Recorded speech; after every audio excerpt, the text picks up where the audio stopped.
day to every single one of you who is here and joining us live for another episode of Lead with Intentions, where every single week at 12 p.m., I, your coach, your host, Ambereen, take you on a journey where I am serving you first and foremost and exposing you to individuals who are really living life as a priority with intentions to understand that in this very moment, you are here and giving us the most valuable commodity, which is your time. I am super appreciative of that.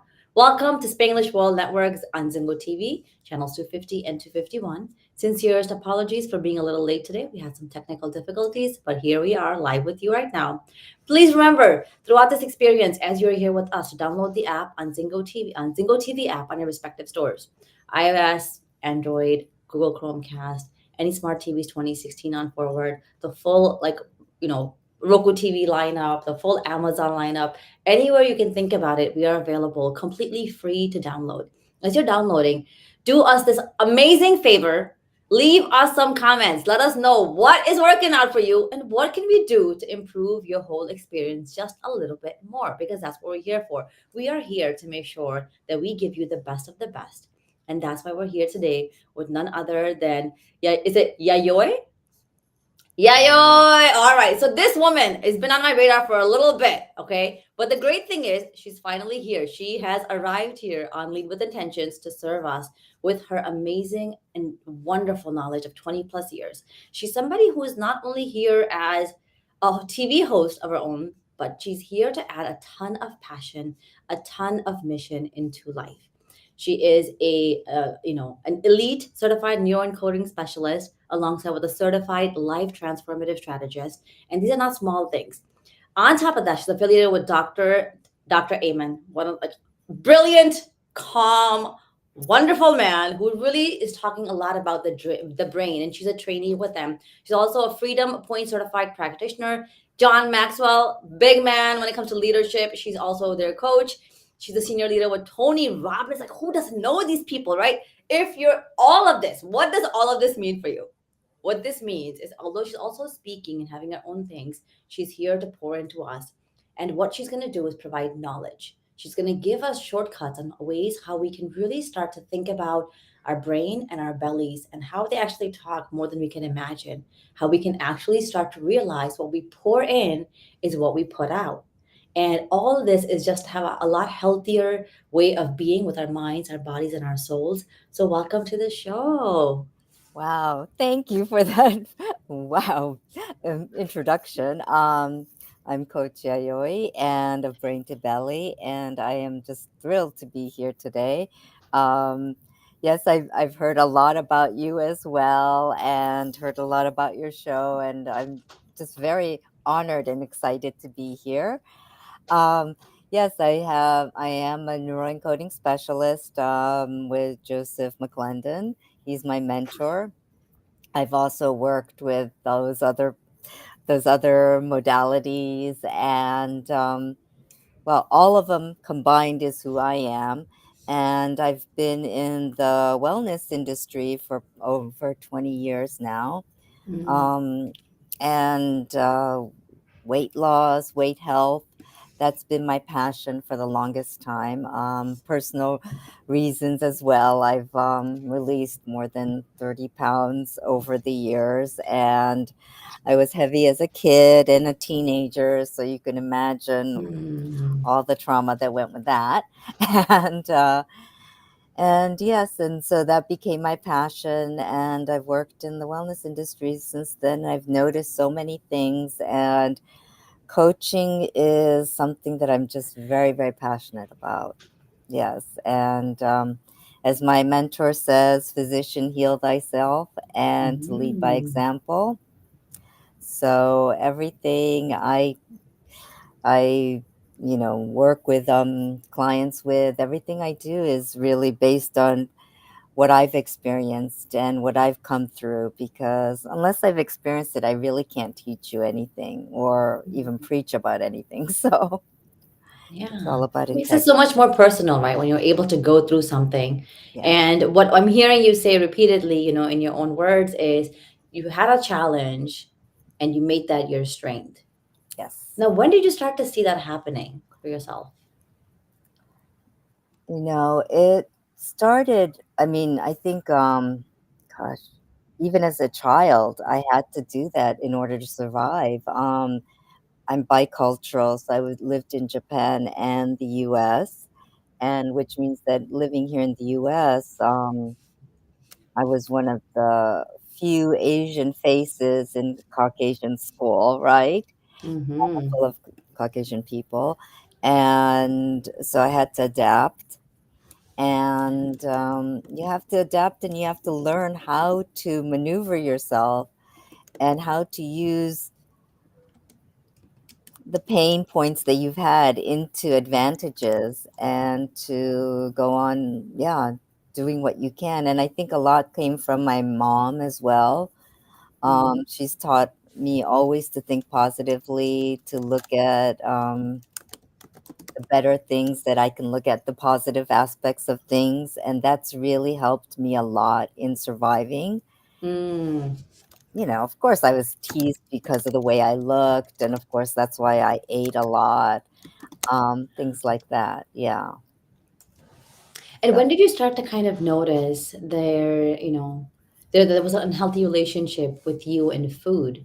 And the reason why I'm asking this is because not only to single you out, but to understand that there's so many people who are watching here right now who may themselves not even recognize that there is something unhealthy, or even for somebody in their families and their loved ones, that what are the subtle ways that you started to notice that something's got to shift? well, wow. I think it's because I was teased a lot, for being heavy as a kid. It wasn't so bad until really turned bad when I went back to Japan. My family, we moved back to Japan when I was about 12, and up until then, we were here in the US. I think from like 2 to 2.5, 3 to about 12, I was here in the US. Mm-hmm. And then I was okay, because I was adjusting to life here and I was still teased, but it wasn't so bad. And then, but I did always use food as a way to cope, as a coping mechanism. Mm. And that was because when I was a baby, real baby, when I was first born, my mom would be so busy helping my dad with his business.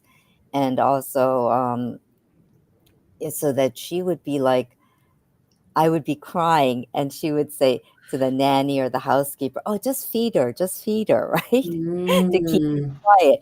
And I don't blame her for any of that at all. But, and I think that got me into the thinking that, oh, food is comfort.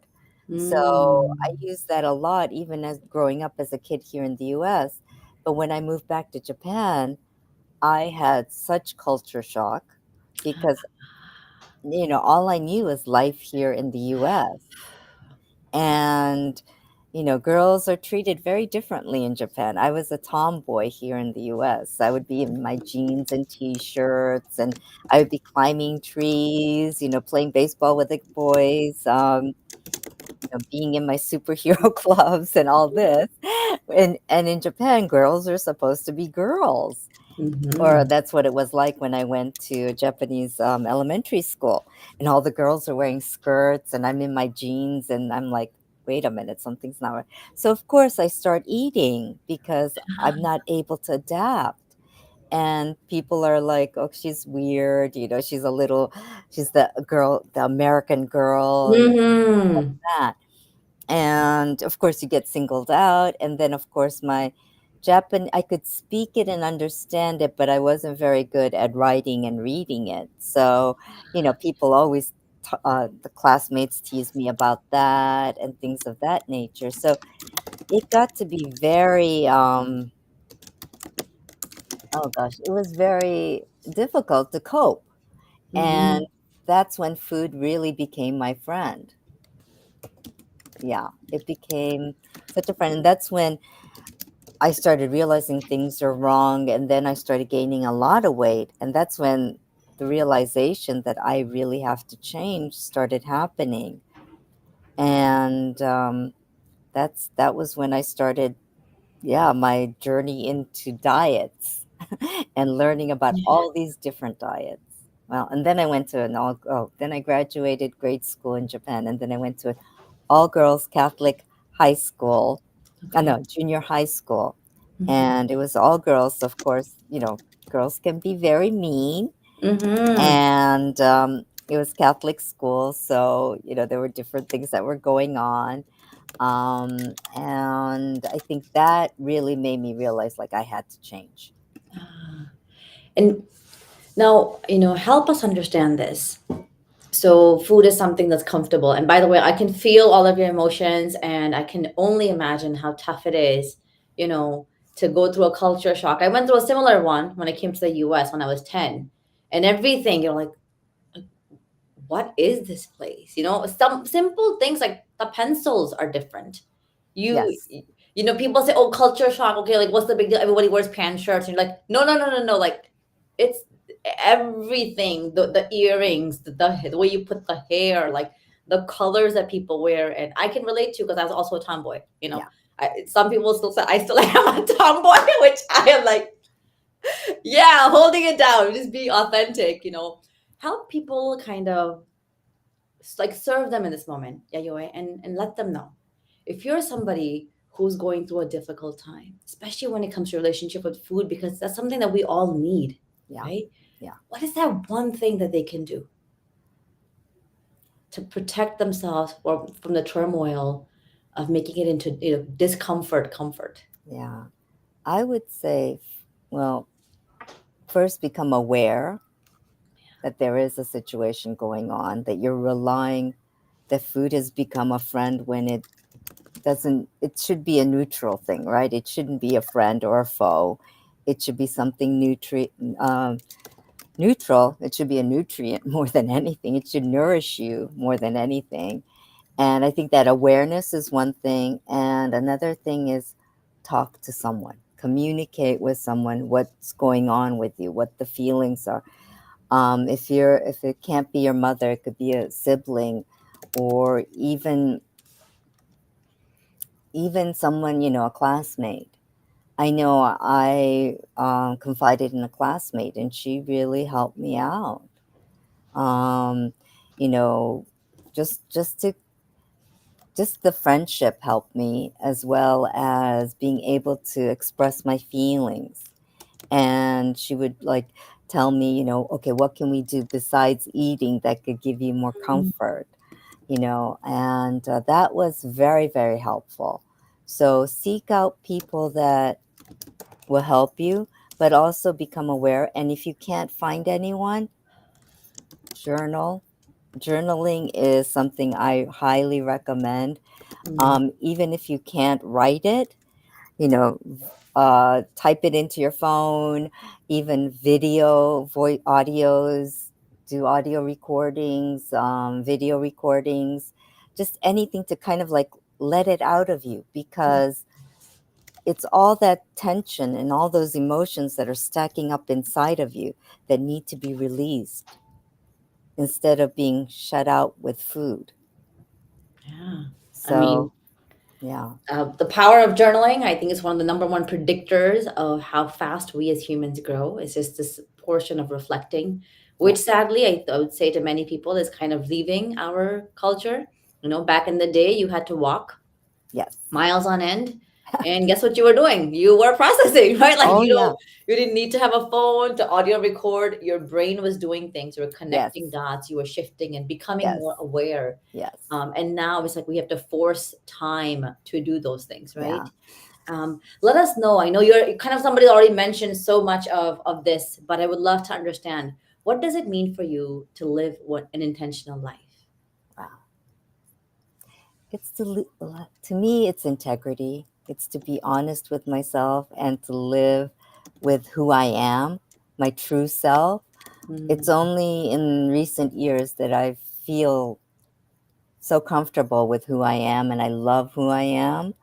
Um, and it's hard, like at first, like ask me 5 years ago, did I love myself? I'd say, mm, yeah, probably, but now I could say, yeah, I love myself and I love who I've become. And who I'm becoming as well. And it's really to live as my true self. So the tomboy that I am, I love my superheroes. That I'm even telling in this, and I love my Marvel. I love my DCs. I love my sci-fi things. I'm a Star Trek, Star Wars fan, Hey. a Doctor Who fan, and all of those. And I go to Comic Con New Yeah, York Comic Con every look year. at her. Okay, yeah. Last year I was Barbie, um, but and those are parts of me, and I'm not ashamed of them anymore. I used to hide things like that, Mhm. or I would hide my interests in different things. Like I was different things, and I just thought that it was not right. Like especially when I lived in Japan, I felt like I had to conform into that Japanese model of a woman, Mhm. which is so not me.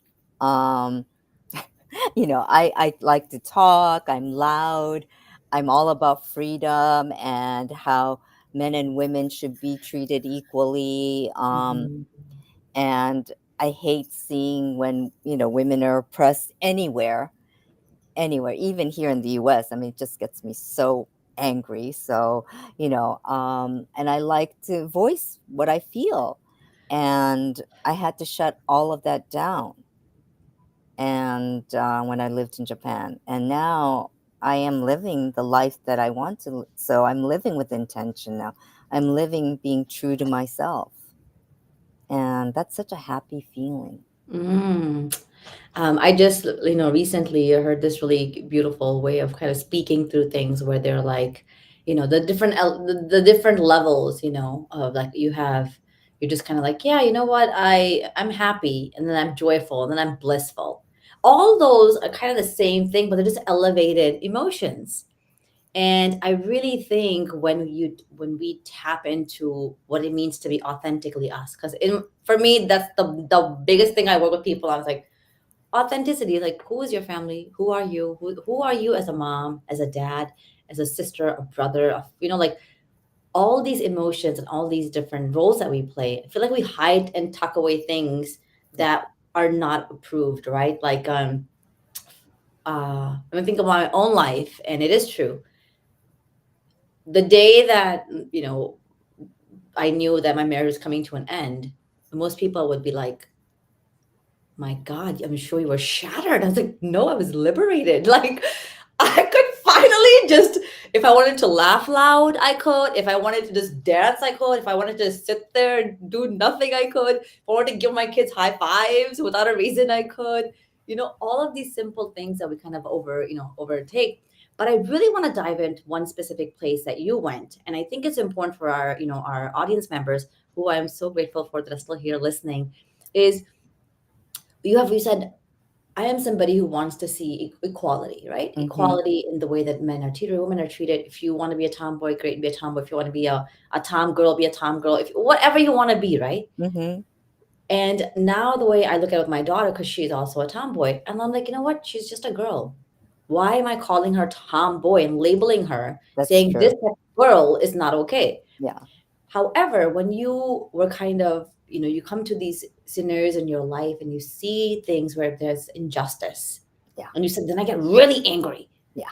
Now, people getting angry on other things, right? So, all of you that are listening, there are other things that make us angry. How do you deal with that anger in that moment, or even in the long run, to kind of make it something where it's reflecting your integrous self? Yeah. I'm not usually an angry person. So if I do get angry, what I try to do is use that anger to fuel something moving forward. So if it's about talking about about equality, or even, I don't, this is like a big can of worms, but the G,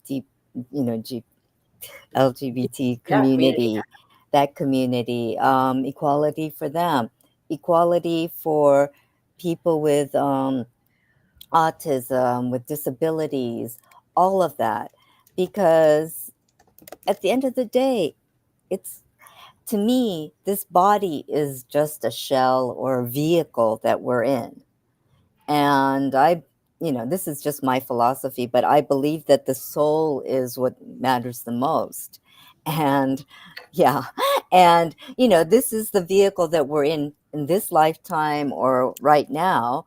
Mhm. And so we have to take care of the vehicle, like the car, like a car. And the soul has many genders. It could be whatever. And you can't really say that one's a woman, one's a male. It's a combination of the feminine and masculine energies.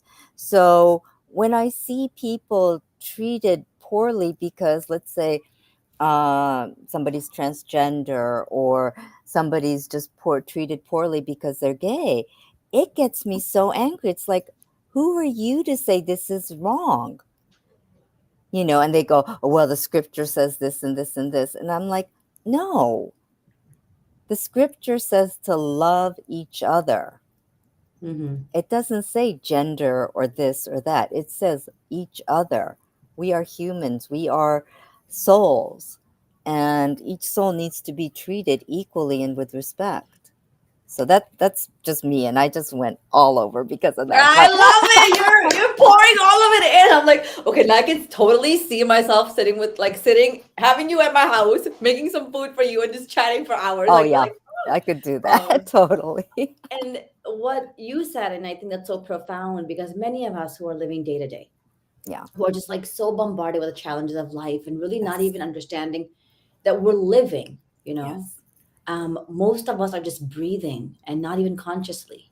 Yeah. We're just kind of like We're just just going so. about the day, like whatever it is. Yeah.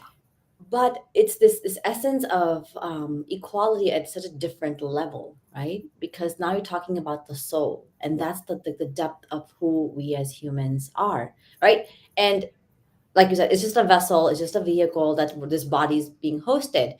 Now, how what are some things that we as human beings are doing where we're damaging and not being kind and loving to our bodies?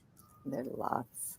I mean, first of all, it's not loving yourself, punishing yourself.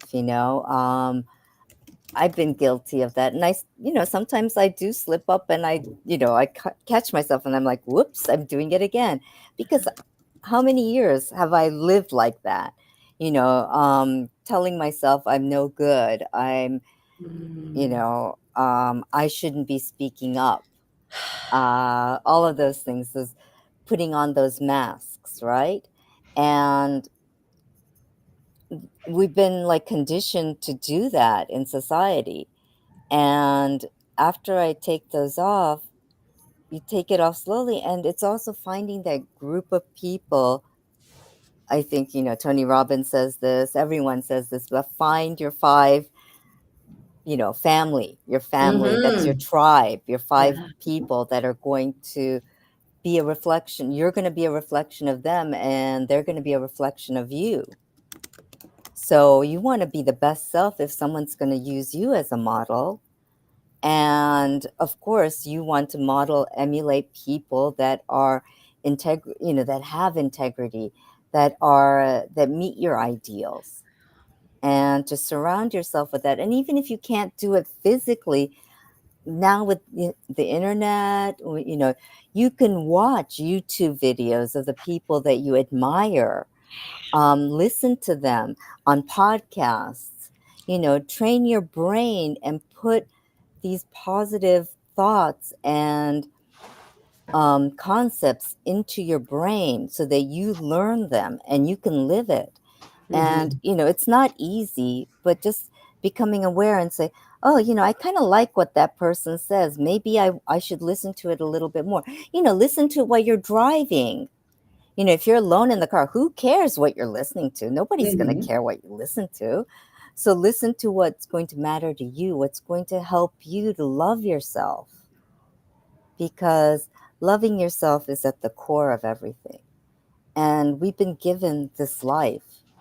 And hey, we may not like the vehicle we're in, but we could change it the best we can. And some things can't be changed, Mm-hmm. and um, if you can't change it, then what's the blessing? What are the blessings in within that? What are the positives with that? You have to always try to look at what is the positive, what works, and things like that. So, um, I think it's really about seeing, being aware, seeing what the positives are, catching those positive or those golden nuggets and taking them in and trying to incorporate them into your life, because life is such a precious thing and we take it for granted. We really do. I mean, you know, we're talking. I'm originally from Japan, and they just had this big earthquake there, the Mhm. 7.1 in the southern part of Japan, and everyone's worried in Japan that there's going to be the big ones going to hit soon. Could hit soon? Yes, it could, and who knows what's going to happen. But then on the other hand, I live in New York City. Who knows when I'm going to get run over by a cab or a bicycle or whatever. Anything could happen at any time. And you just have to, make choices so that, yeah, there are lots of things I still want to do. I still want to live to over 100. That's one of my goals. Oh, girl, you are talking me. Okay, a century plus. There we go. Okay. Yeah, hell yeah. Yeah, because I want to go to space too. I want to actually go to space, Yes. not just go to the outer, sphere. I want to go to space and see what Mhm. it's like.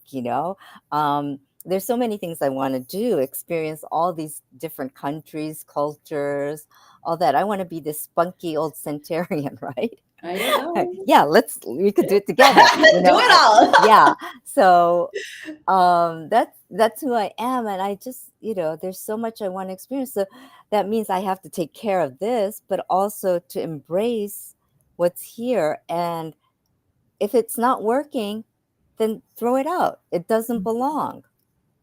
Take it out of your life if you can, and if you can't, then try to adapt it so that it can work for you, because we have the power to change things into what's going to work for us, because Mhm. everything is a matter of perspective. um you know and you can try to see what the beauty in something is. Some things can be really, really horrible and ugly, but there's always something that, I don't know if you believe in God or the higher power, that there's a lesson in there for us. There's something that we're supposed to be learning. And I mean, yeah, my divorce was painful. I've had instances where things were really painful, and, I didn't like myself, and I was doing I was, I hate to say this, but, I was overeating because I didn't want to feel Mhm. a lot of those emotions. And I used to be a smoker, and that was like a slow way for me to deny myself the life that I really want, right? Mhm. Because I knew it wasn't good for me, but I'm doing it because I'm thinking, well, okay, Well, at one point in my life, I thought it was cool to do it, but that was dumb of me. But That's how that you was started off. Okay. that's when you're a teen and all that. So, but yeah, it's like, but then you start doing it, and you're like, why am I doing this? And it's like, well, I'm not worthy. And that was Mhm. why I was doing stuff like that. Or I would do things that are very risky because I felt like, well, it wasn't really worth, you know, you're testing yourself and you're like, well, I'm not really worth it. I'm not worthy of this or that. And and then you start realizing, wait a minute, what am I doing? And then both my parents are gone now, but when I think about them, I think about the life that they gave me. Mhm. This is the life that they granted me, right? I didn't have to have this life.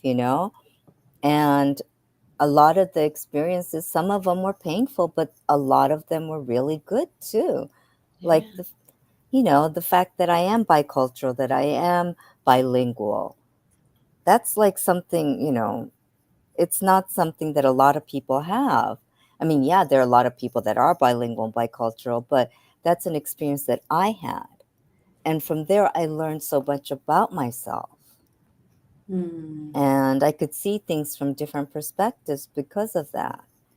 Um, I was recently talking to my younger sister, and we were talking about art because I love art. That's Mm. one thing I love. And recently went to the Metropolitan Museum of Art because that's my favorite museum actually. And and I went there for the Costume Institute because they were doing an exhibit called Sleeping Beauties about, um, you know, clothing and all this. And it was really a beautiful exhibit, and I really enjoyed it. And and then after the exhibit, it was only for members only that night. So they kept some of the galleries open. So I was able to stroll around and see some things. And I love Van Gogh, Mm. and I love Monet as well. And there were a couple of Monets and there were Van Goghs. And there's something about Van Gogh that's so passionate. You could see the passion. I mean, literally in the oils, right? Because when you look at his paintings, you could see the the ups and downs, and all the texture in it, and you could feel his passion in that texture. And I was telling my sister about it, and I was like, I never would have known Van Gogh or even liked him if my parents hadn't taken us to a Mm. Van Gogh exhibit when we were like 5 or 6. They dragged us to it. And I still remember my mom telling me about Van Gogh's story and how Mm. he he lost his mind and he cut his ear off and all this and that. And then she was showing me the sunflowers and all the texture, and she explained all that to me. And I was telling my sister I never would have known about that or even appreciated had my parents not taken me to this show. And at the Mm. time I was like, why am I here? It's boring, blah blah blah. Of course, as a kid you think that, right? Until Yeah. my mom opened my eyes to all of that. And I think it's going back to, taking things for granted. We forget that, we learn so much from our parents. We learn so much from our surroundings. And it's what, focus on. It's what you focus on. And my mentor says, where you focus is where the energy flows. So, Mm. I try, and I think it's consciously focusing on the positive, what's going to serve you. Yeah, indeed. I think gratitude. I mentor a ton of kids, and we've kind of built out this whole like I love creating in that way, like creating communities. Talking about your five tribesmen or Yes. tribeswomen or whatever you Yeah. want to call it. And so it's about 50 kids that are already in this, and every year we either get together at different timings depending on how where they are, because they're dependent on their parents. They just can't show up, right? So, and we all have like custom attires that we wear, and Oh, it's cool. it's like a whole thing. And in that, you start to see how that community is impacting each other, because Yes. the 21-year-old is teaching the 5-year-old something that you can't imagine. And this last time that we were all together, literally, my two nephews, one is lying down underneath this, it was like a movie scene, underneath this beautiful tree in shade. And the youngest one, who's 3, is on him, and all he's doing is slobbering and punching, and he's like throwing him up. And in that moment, there's so much that they're both learning, Yes. which will come back in their life because they probably want to make somebody else feel in that way. So Yeah. it is true. Life is just like brick by brick. There's so much that we can, that we can learn. But in hindsight, we're not grateful, for those moments. And gratitude, from what I know and research, is like the number one predictor of joy is gratitude. Yes.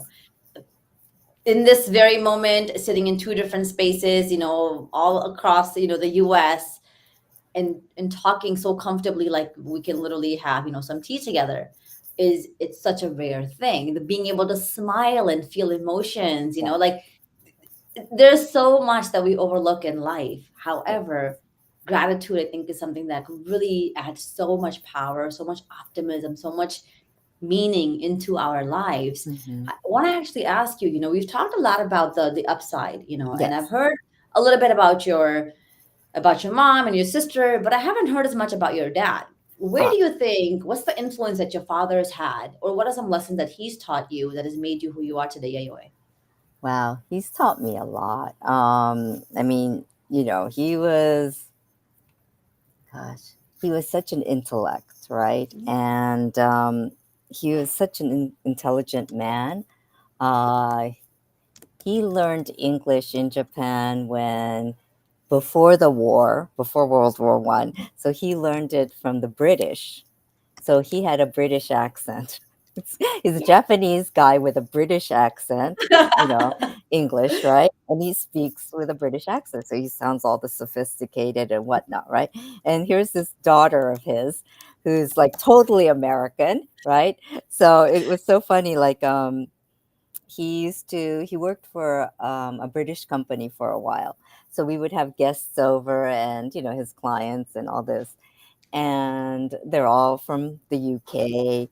And he goes, "Oh, I want to introduce my daughters to you." So, Mm. my sister and I would come out and we'd say, "Oh, hello," and blah, blah, blah. And all the time, we always get the comment, "Wow, that's such an American accent." And I'm like, "Oh, yeah." I'm like, "Yeah, because I mean, we both we don't know what a British accent is except for what my dad spoke. And when we meet people from the UK, right? That's it. Or we watch a movie British movie or whatever. And I remember that all the time. They go, "Oh, you're so American." Yeah, And I'm almost like, like it's a bad thing, right? You're like, what are you doing? You're like, your father is here talking in this beautiful way, and yeah, then you're talking like this. yeah. You're I'm just like, like, yeah, whatever, oh my god. And I'm like, they're like, "Oh my God." And, but, it's like, and he'll just laugh it off, my dad. And I just love that he had this God, he was born in 1918, so he was like old, Mhm. but he was very progressive in his thinking. I mean, the fact that he was one of the first people in Japan to come to the US, study in the US. Mm. um he was one of the, I don't know, the country had scholarships and they sent people over to the US, and he was one of the Yes. first ones. um and he was open to so many different things. He accepted most all cultures. He was very accepting and open. Hmm. And both my mom and my dad, but both of them. And he taught me that. And he taught me to also think, right? um and he grew up very poor. He grew up in a very poor family. His mother was a single mom raising four kids, back in the day. So you could just imagine. And he Hmm. was the eldest of the four. So, they had a hard life. And so I did learn how to be resilient. And sometimes I'm a little too frugal because of his things. But that's okay, because it makes me realize that there are different things in life, right? Hmm.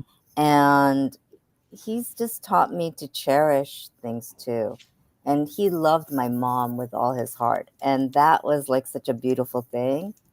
um and seeing that was really a beautiful thing. I didn't appreciate it as much when until recently, to be honest with you. you Oh. know yeah, I mean, I realized it when he was alive. He would always say, "Oh, anything mom does is fine, and whatever she cooks for me is fine." And he'll be like, "I'll eat anything she does." And I remember when my mom fell ill, he was torn. He was really, really torn. And but I think it's in retrospect, over the years I've been thinking about it, and it's just been really beautiful to see the relationship that my mom and my dad had from different eyes, from an older me looking back Hmm. on it as well.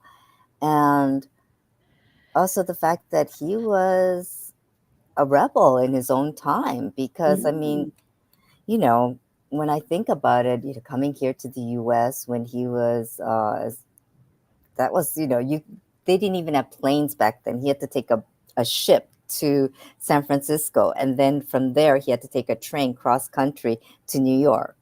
Wow. Yeah, so, things like that. I'm like, you have to have courage, and you have to be, Yeah. curious, have that curiosity, and a person that has growth in them in order to do something like that. Yeah. And so I really respect him for those things, and just the fact that he was an innovator in his own way, a Mm-hmm. rebel. Yeah. Yeah. I And was gonna say believer and innovator because he believed that he could do it all. yeah, yeah. You know, there was no Google Maps saying, okay, take this train and then take this bus and then literally you're just like, no, I'm just gonna go at the wit of like my whatever my heart says. I'm just gonna ask people and do the difficult things. I love what I'm hearing about your father because I do see your reflection, you know, both of their reflection in you. And, you know, I've only kind of spoken to you for 40 minutes here. And it is true that, I often, when I'm working with couples, and it's one of my beautiful, most wonderful things that I love to do is take couples on a journey first alone for 6 weeks and then unite them, which I call companionship, right? Yeah. And I often remind them that the most beautiful gift that you can give your children is a healthy relationship between the both of you. Yes, yes. And I love how you said, now that I reflect back on so many things, my dad, he just cherished my mom so much and vice versa, because that relationship couldn't have lasted as long as it did in the harmony that it did without it being a two-way. Yeah, And definitely. how as kids we start to aspire and realize what are those the things that really are the strains in a relationship. Now let me ask you this question: what is one challenge that right now you're facing in your own relationships? Hmm. In my own relationships, I would say is really to speak up more. Sometimes, I think it's a habit from being who I was in the past as Mm, well, and that I don't want to rock the boat, or, and also being Japanese, I think that's another thing, and being a mm, woman. Because as a woman, you're told not to rock the boat. And mhm. also Japanese, you're told not to rock the boat, especially in that society. So I think that's a challenge, is to speak up when I need to speak up. I mean, I've gotten better over the years, and you know, but still, I still need work on that. I still need to be able to speak up, speak my truth, and, let myself not take a back seat.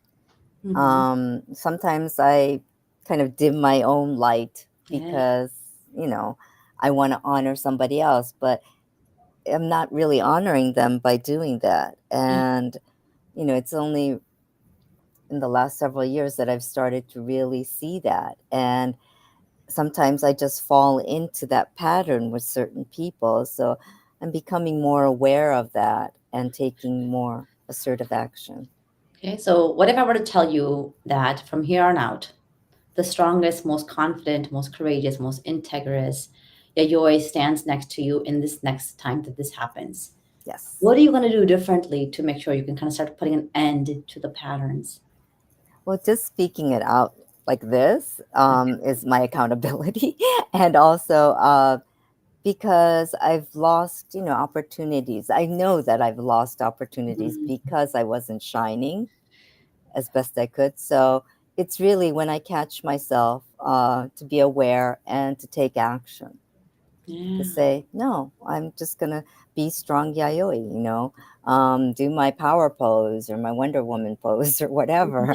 And, you know, be the strong person that I am. And I got to show you my Wonder Woman.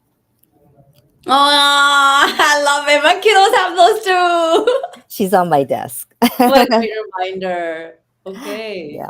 All right. So, let us know, how do people get in touch with you? Yes, they can go to my Facebook group called Brain to Belly. They can find me on Brain to Belly there. They can find me also on braintobelly.com, braintobellycoaching.com, sorry. And I'm on LinkedIn as my name, Yayoi Komiyama. So, and you can Google me. And if you Google Spanglish World Network, you'll find me in Brain to Belly. So, The theme is consistent, folks. If there's brain and belly together, Yayoi is there. and you'll see this face, you'll see this mug. You're like, hey, it follows me everywhere I go. Brain to belly. Oh, I love it. Okay. So on this show, I am building our tradition. It's called the intentional wrap up, and we Okay. do rapid fire questions. And the Okay. intention is nobody gets a sneak peek of these ones. Um, it is, question that you can answer in one word or one Okay. sentence, and whatever comes to mind. Kind of just Okay. seeing where this mind takes us. Okay. Okay. No judgments as always. All right, ready? Yep. Okay. What do you want to leave behind for the world? Love. How will you know you've led an intentional life? Oh, when I could smile on my deathbed. At 100 plus years old, remember? Oh, 100 plus, definitely. Are you kidding? Definitely 110 for sure. There you go. If you could create one law that everybody had to follow, what would that law be? Be kind to each other. Mm.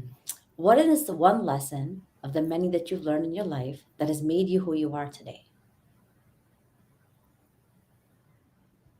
Walk in the other person's shoe. Mm. Okay. I am going to come back to that. What is the key to a healthy relationship? Communication.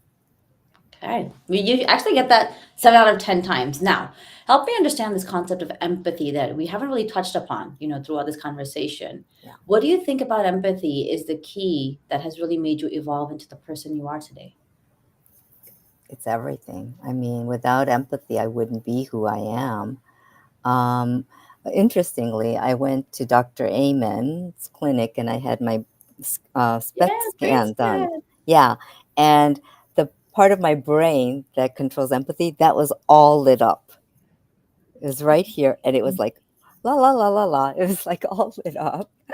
And I remember when I was talking to their, technical person or their therapist, they said, "Oh, you're in the perfect profession for your brain because it's all that empathy section is all lit up." Mm, And if I didn't have empathy, I wouldn't be who I am. I wouldn't have the compassion and the love and even the patience to do some of the things I do, and the patience to help some people that, are difficult. There are those mismatchers that are going to be really difficult. And sometimes, you want to give up, but mhm. sometimes I'll hang in there. So Yeah. that's one of the empathy things. And empathy is just, it's something that we as human beings need to have for other people to also have respect. With respect, it helps others to grow so much. and and by others growing, you grow. So it's a win-win for both. And the growth has to also come from being honest with each other, Hmm. and that whole integrity bit. And you can lie to yourself all you want, but that you're not going to be who you are if you lie to yourself. So Yeah, I would say, this ability for us human beings to relate to each other, even though we may not have gone through the same thing, but we felt the same emotions. Like when you were talking about your childhood and kind of moving back to Japan and what that felt, you're miles away from me, and I could feel it. So this essence of saying I don't have to know exactly what you are going through. I just know that I felt being mistreated. yeah, I felt disrespected. I felt the people are thinking I'm lying, whatever that underlying theme is. However, you are right to say that empathy is that glue that kind of bonds all of us, yeah, and really allows us to be more human. I think more than anything to be like, yep, I got you, you got me, different bodies, kind of the same, source. yeah. And yeah. I mean, I know I sound like Pollyanna or I sound like the Star Trek, universe or whatever, but I really wish that we could just live in a society where people can love each other for who Mhm. they are, and not accuse people of being different, or just isolate them because they're different, or not accept them because they're different. Because Mhm. at the end of the day, if you take out the outsides, we're all the same inside, really. Yes. And you know and differences, yeah, but you may, so, agree to disagree, right? And Yes. find a common ground because you want that love. Yeah. Well, for all of you who have tuned in this far, that is going to be a wrap for our episode today. Yayoi Komayama. And this is why I told you from the top of the hour, we're in for a treat. Authentic, raw, her boldest, strongest self, did not shy away from any of my tough questions, actually, kept on going and gave us so much insight into her own life, into her own upbringing. And for all of you who are watching, I would love for you to reach out to her, let her know what resonated, what insights you took, how she impacted you. And if you want to go ahead and drop me, something across social media, it's Coach Brain. Go ahead and do so. Thank you so very much for being on the show. Thank And you. for all of you who are here, this show can be heard on Spanglish Radio Network. Please check out spanglishworld.ca for all the news and the programmings. As we close, my prayer is that this show will embark us on a transformative path to be in gratitude for all the blessings that we have, accept the unfoldings of life, and commit to values and dreams which will allow us to tap into our own greatness. As I have tawakkul, which is faith in all of us and our greatness. When we unleash our authenticity, we start to live intentionally. Remember, there's only one of you, one life designed by excellence. Spanglish World, watch it, hear it, read it, download it. Most importantly, live into it with intentional to better serve you. Thank you so very much, folks, and yayoy. Thank you.